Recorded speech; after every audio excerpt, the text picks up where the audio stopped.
इसमें टीकमगढ़ पुलिस अधीक्षक के लिए लिखा गया था कि आप 5 साल तक जिसका आप हवाला दे रहे हैं कि 5 साल तक इस किसी भी थाने में पदस्थ ना किया जाए। लेकिन पिछले 5 नागरिकों के मानव अधिकारों का संरक्षण किया जाना हम सबका कर्तव्य है। शासन प्रशासन में बैठे अधिकारी तत्परता से कार्यवाही करते हैं। ये बात मध्य प्रदेश मानव अधिकार आयोग के अध्यक्ष डॉक्टर अवधेश प्रताप सिंह ने कलेक्टर विवेक श्रोत्रिय एवं पुलिस अधीक्षक मनोहर सिंह मंडलोई की उपस्थिति में कलेक्ट्रेट सभाकक्ष में आयोजित प्रेस वार्ता के दौरान पत्रकार से कही।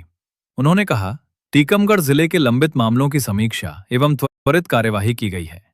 मानव अधिकार आयोग के अध्यक्ष डॉक्टर अवधेश प्रताप सिंह ने कहा कि बेंच में सिविल या कलेक्ट्रेट संबंधी मामले 25, पुलिस प्रशासन से संबंधित मामले 15 एवं 35 नए मामले को संज्ञान में लेकर निराकरण हेतु संबंधित अधिकारियों को निर्देशित किया गया है। मानव अधिकार आयोग के अध्यक्ष डॉक्टर अवधेश प्रताप सिंह ने कहा कि जिले के 3 पुलिस कर्मचारियों को 5 वर्ष के लिए थानों में पदस्थ न किए जाने का आयोग का पत्र था। फिर भी अगर वो थानों में पदस्थ रहे हैं तो आयोग बड़ी कार्यवाही करेगा। आयोग को न्यायालयीन शक्तियां प्राप्त हैं। ऐसी आशा की जाती है कि भविष्य में प्रशासन आयोग के पत्रों को गंभीरता से लेकर कार्यवाही करेगा।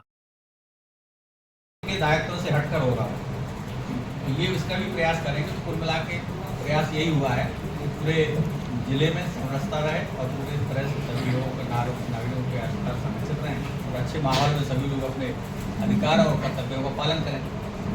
साल तक किसी थाने में पदस्थ नहीं किया जाए और उनके संबंध में उनको पनिश किया जाए। तो यहाँ के जो है शासन ने उस पर कार्रवाई करके उनको कुछ उन्होंने शास्ति भी अनुरोध की और आज तक वो अभी किसी भी पुलिस थाने में पुलिस नहीं हो पा रहे, तो आयोग ने अनुशंसा की थी। तो इस तरह से आयोग की अनुशंसाओं का पालन करता है। प्रशासन भी चाहता है कि इसी नागरिकों के अधिकारों का संरक्षण है। मानव अधिकार आयोग के प्रकरण क्रमांक 566 में एक ऑर्डर जारी हुआ था जिसमें टीकमगढ़ पुलिस अधीक्षक के लिए लिखा गया था कि आप 5 साल तक इस किसी भी थाने में पदस्थ ना किया जाए।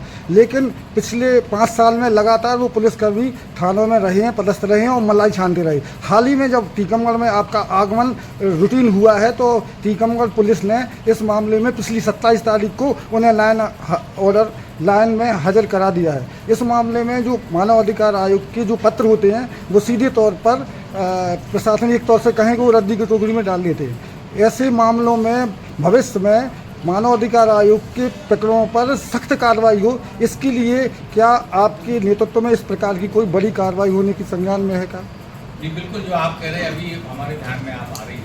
लेकिन हमने जैसा कहा है कि हमने चूंकि रिपोर्ट मांगी थी, उन्होंने पूरी इस तरह से कहा था कि नहीं, ये सभी लोगों को जो कार्रवाई निश्चित करने की अनुशंसा की उन्होंने कार्रवाई की थी।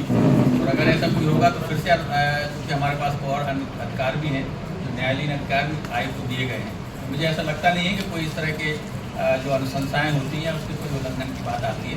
यदि कोई होगी तो आयोग उससे आगे जा करके फिर उसमें और सख्त कार्रवाई करेगा। देखिए, जैसा मैंने पहले भी बताया था कि नागरिकों के मानव अधिकारों के संरक्षण का हम सबका संयुक्त दायित्व है। मानव अधिकार आयोग के साथ साथ शासन प्रशासन भी उसमें सहयोगी रहता है और वो तत्परता से कार्रवाई करते हैं। तो आज उद्देश्य यही था कि जो मामले टीकमगढ़ जिले के लंबित रहे थे या जिनकी जानकारी मानव अधिकार आयोग को समय पर नहीं आ पाई थी, उनकी समीक्षा की जाए और यहाँ उसका तुरंत निराकरण किया जाए। तो ऐसे में जो सिविल या हमारे कलेक्टर कार्यालय संबंधित मामले थे वो करीब 25 थे और जो पुलिस प्रशासन से संबंधित मामले थे उसमें भी करीब 12 से 15 मामले उन पर मैंने विचार विमर्श किया और करीब 30 से 35 जो नए आवेदक जिनका अभी तक नहीं था, पहली बार वो यहाँ उपस्थित हुए, उन्होंने अपनी बात रखी।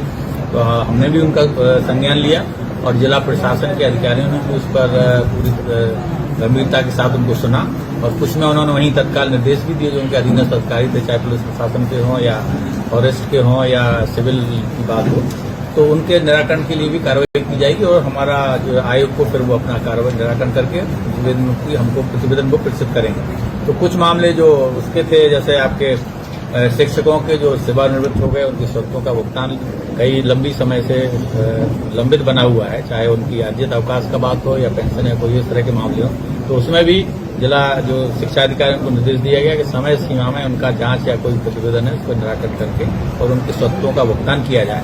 इस तरह से किसी के यदि आर्थिक सहायता के मामले थे तो वो अब इन्वेस्टिगेशन में चल रहे थे, उसकी तत्परता से कार्रवाई पूरी कर और रिपोर्ट फिर भेजी जाए और कलेक्टर के माध्यम से उसका भी निराकरण किया जाएगा।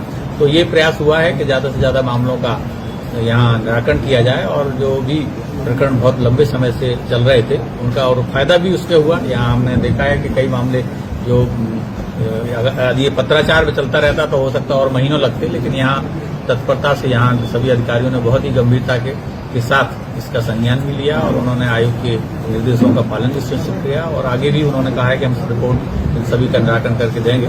तो अच्छी बेंच थी, अच्छी कार्रवाई हुई, सभी ने अच्छा सहयोग किया। तो हम जिला प्रशासन के अधिकारियों का भी और आप लोगों ने भी जागरूकता फैलाई, इसके लिए नागरिक यहाँ आए, आपका भी हम धन्यवाद करते हैं।